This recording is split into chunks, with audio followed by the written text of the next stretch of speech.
Have you been good little boys and girls? Because it's time for your daily brainwashing by Karine Jean-Pierre and the White House. Welcome to the Doug TenNapel channel. It's been only 2 days since somebody allegedly tried to kill Donald Trump again. And you're here at the podium in the White House briefing room calling him a threat. How many more assassination attempts on Donald Trump until the president and the vice president and you pick a different word to describe Trump other than threat? We called him a threat, and he's not the threat. He's being threatened. He's the one who's the recipient of violence. Karine Jean-Pierre is not. Peter, if anything from this administration, I actually completely disagree with the premise of your question, the question that you're asking. It is also incredibly dangerous in the way that you're asking it. Oh, attack Peter Doocy. He's the dangerous one for asking the question on why you keep using the word threat in your rhetoric. I just got back from a 3-mile run, so I'm adding these comments all sweaty with apologies. The media has to decide what side it's going to take on this rhetoric stuff, because I smell a complete rat. They only want to use rhetoric. They bring it up so they can condemn Trump, and then they themselves believe they're justified in using any rhetoric they want. This is a total passive-aggressive gaslighting move where you push it back on the other person and go, I'm so shocked. I can't believe you would ask that question. It's so dangerous. No, it's not. You use the word threat. You're the danger. So now address it. Don't turn it back on Doocy. You did this. You're not the recipient of violence, Karine, thank God, because of Doocy's rhetoric. But Trump is the recipient of violence. And to say that from an administration who has consistently condemned political violence. Okay, I'm taking this argument away from her too. She's claiming that the administration, though they've used the word that Trump is a threat, that somehow it has been defanged because they've also condemned violence. Well, you know who else condemned violence?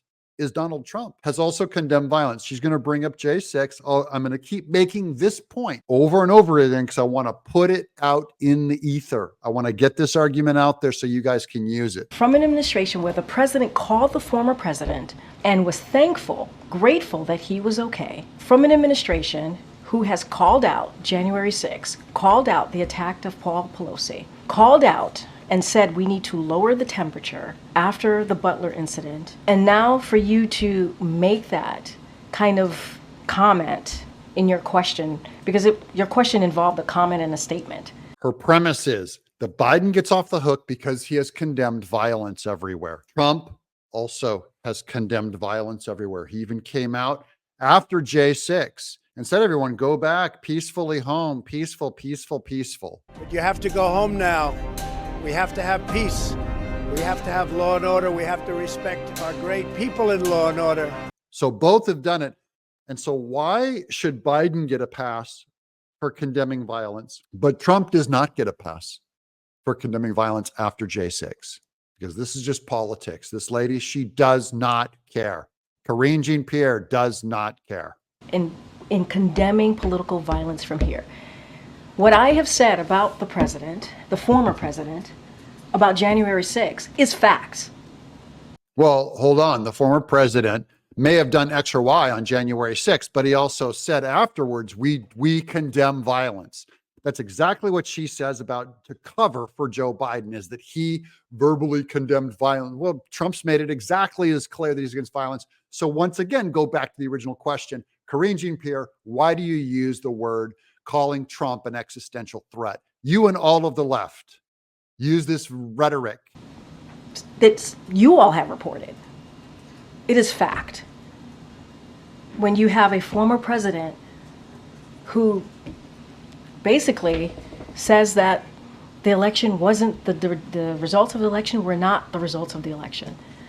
And here, I just now did a video on Hillary Clinton saying the same thing. She said Russia was what caused the 2016 win for Trump. She was denying those results. She's denied. There's more videotapes of Democrats denying election results, going all the way back to 2001 with Bush versus Gore, that they were coming out with alternate electors.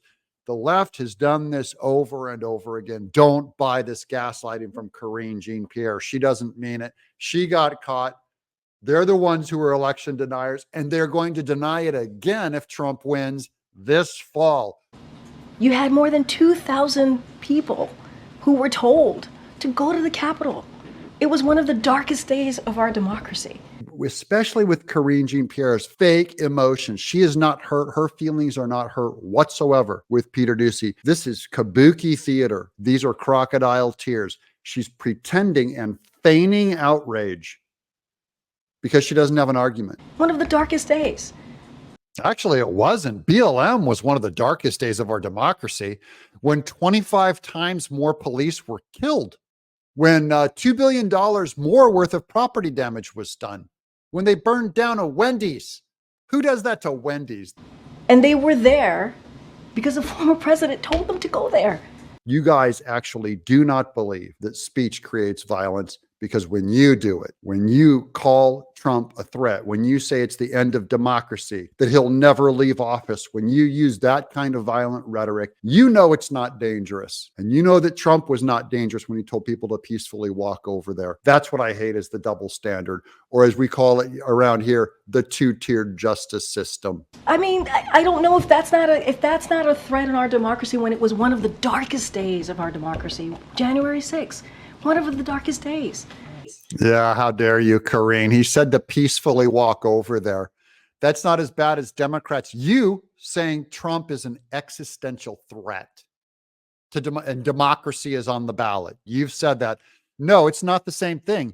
You have said far worse than what Trump said on J6. You and Biden and Kamala Harris have said far worse than what Trump said on J6. But to your point, there are people watching at home who might miss the part where you say, let's lower the temperature, and there are mentally unstable people who are attempting to kill political candidates, attempting to kill Donald Trump, and they are still hearing this White House refer to him as a threat. Is there no concern that people are taking that literally? And don't let this gaslighting, emotionally manipulative lady get you to stop doing your job. And thanks for doing your job so well. I'm Doug in Exile.